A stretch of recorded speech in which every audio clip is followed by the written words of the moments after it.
آپ کا باپ بیمار ہے، آپ کی ماں بیمار ہے، اسے ہاسپٹل نہ لے کے جاؤ. تم نہیں جانتے وہ آج موتیں کتنی آسانی سے ہو رہی ہے. اللہ اکبر. فرمایا گیا جب تمہارا کوئی اپنا مرنے لگے اس کے سرحانے بیٹھ کے اسے کلمہ سنایا کرو تاکہ وہ کلمہ سن کر کے کلمہ پڑھنا شروع کر دے. لیکن تکلیف ہوتی ہے آدمی کی جب آخری سانسوں کا وقت آتا ہے لوگ ہاسپٹل لے کے جاتے ہیں، بڑے بڑے ہاسپٹل میں. تم نے نہیں دیکھا جب ان کو آئی سی یو میں جا کے رکھا جاتا ہے، ان کا لباس اتار دیا جاتا ہے، وہ کپڑے پہنائے جاتے ہیں جو ہاسپٹل دیتا ہے، وہ بستر بچھایا جاتا ہے جو ہاسپٹل دیا کرتا ہے. مجھے بتا تو صحیح، جو کپڑے پہنائے گئے وہ بھی ناپاک ہیں، جس بستر پہ لٹایا گیا وہ بستر بھی ناپاک ہے، جو دائیں بائیں ٹہل لگے ہیں وہ سب کے سب ناپاک ہے. جب روح نکلنے لگتی ہے یہ حسرت سے سب کو دیکھتا ہے. کوئی ہو جو قرآن کی آیت پڑھ کے سنا دے، کوئی ہو جو قرآن کی کوئی سورت پڑھ کے سنا دے، مگر خدا کی قسم کتنی بے بسی کی موت مرتے ہیں ہمارے لوگ جب انہیں کوئی قرآن سنانے والا نہیں ہوتا، کوئی کلمہ سنانے والا نہیں ہوتا. کلمہ تو بڑی بات ہے، دائیں بائیں دین والے لوگ بھی نہیں ہوتے ہیں. اور بتا تو صحیح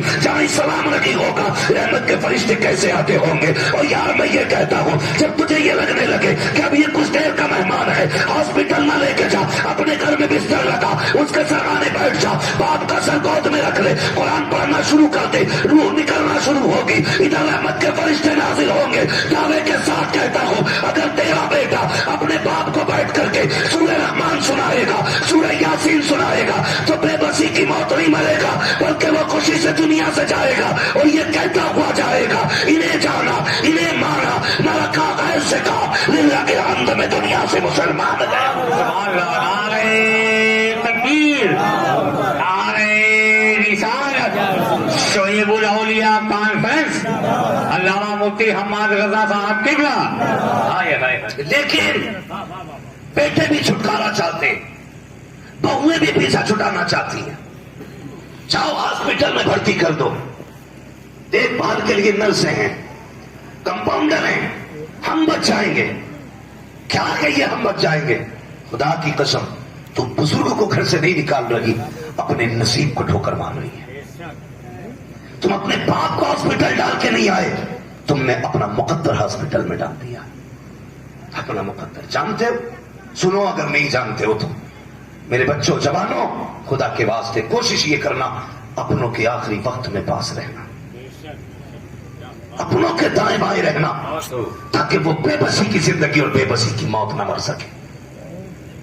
اپنوں کے پاس رہنا. ہمیں نفرتیں ہو گئی حضرت، کہنے کو ہم سماج ہیں، کہنے کو پریوار ہیں. مجھے بتاؤ، بہو سے ایک سوال ہے میرا، جب تم نہیں آئی تھی پوچھ اپنے سسر سے اور اپنی ساس سے، پورا محلہ بتائے گا کہ یہ تیرے آنے سے پہلے تیرے چرچے کتنی شان سے کرتی تھی. تیرے آنے سے پہلے تیری ساس کہتی تھی ایسی بہو لاؤں گی جو محلے میں کسی کی نہیں ہوگی. باپ کہتا تھا اپنے گھر میں ایسی بہو لے کے آؤں گا لوگ جسے فخر سے کہیں گے فلاں کی بہو دیکھو. تیرے آنے سے پہلے اتنے چرچے تھے، تجھے لے کے آئے، پھر تو نے کیا کیا؟ تو نے بستر ان کے الگ کیا، چولہا تو نے الگ کیا، کھانے کے برتن الگ کیے.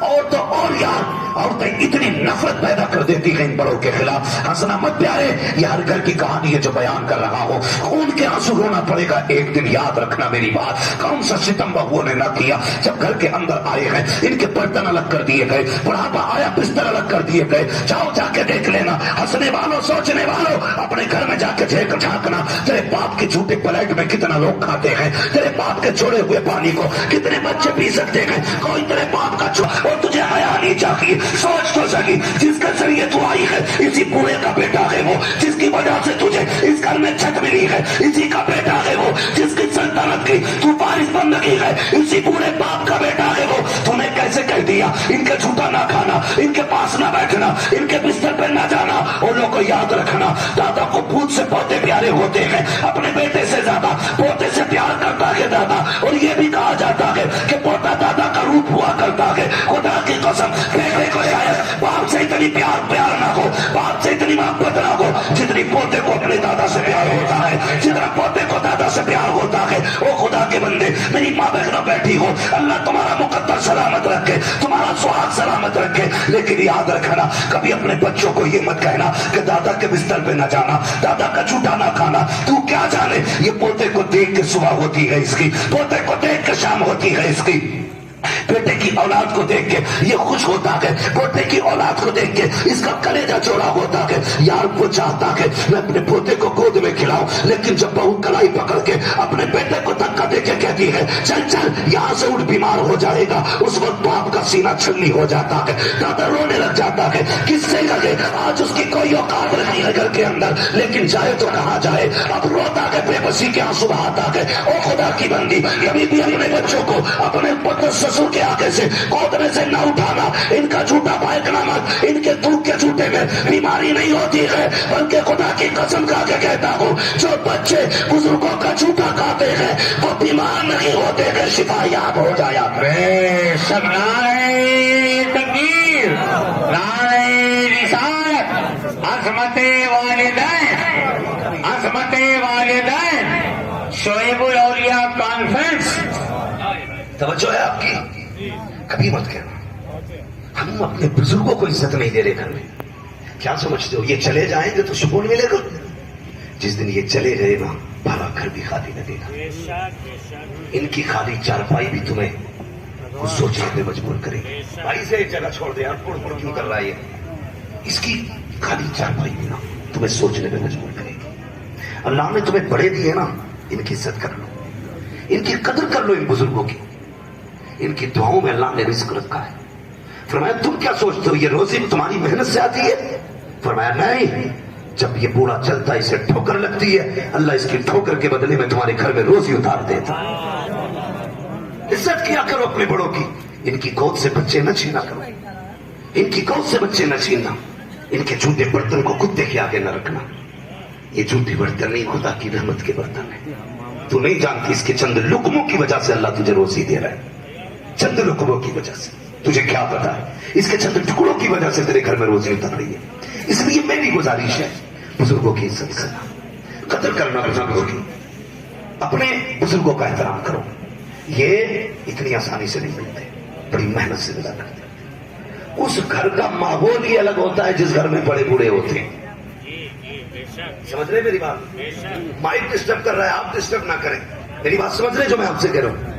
جس گھر میں بوڑھے ہوتے ہیں اس گھر کا ماحول ہی الگ ہوتا ہے, اور جس گھر میں بوڑھے نہیں ہوتے اس گھر میں دل نہیں لگتا. رونق پیسوں سے نہیں آتی ہے, پوری الماری بھر کے رکھتے پیسوں کی, گڈھا کھود کھود کون کو سونا چاندی دبا دے, کوئی رونق نہیں آئے گی.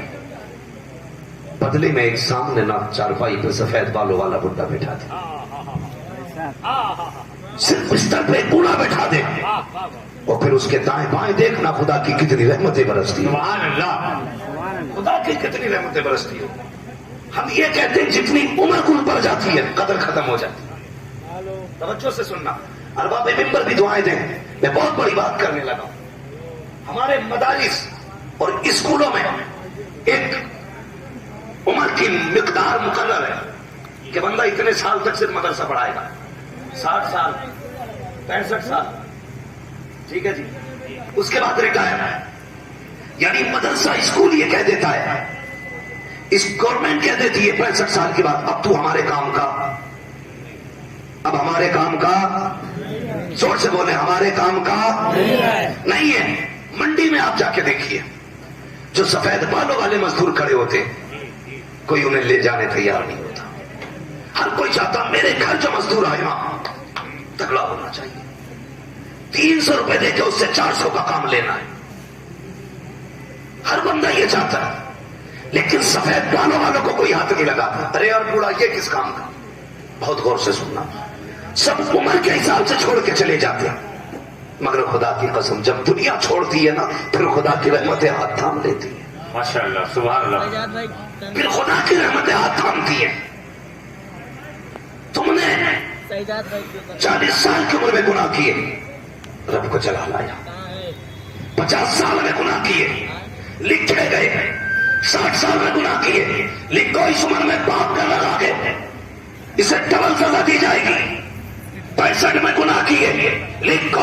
لیکن جب تم 70 میں پہنچے رب نے کہا بس قلم روک دیا جائے, اب میرا بندہ 70 کا ہو چکا ہے, اب یہ چلتا ہے تو قدم لڑکھڑاتے ہیں, اپنی مرضی سے جوتے میں پیر ڈالتا ہے, تو اس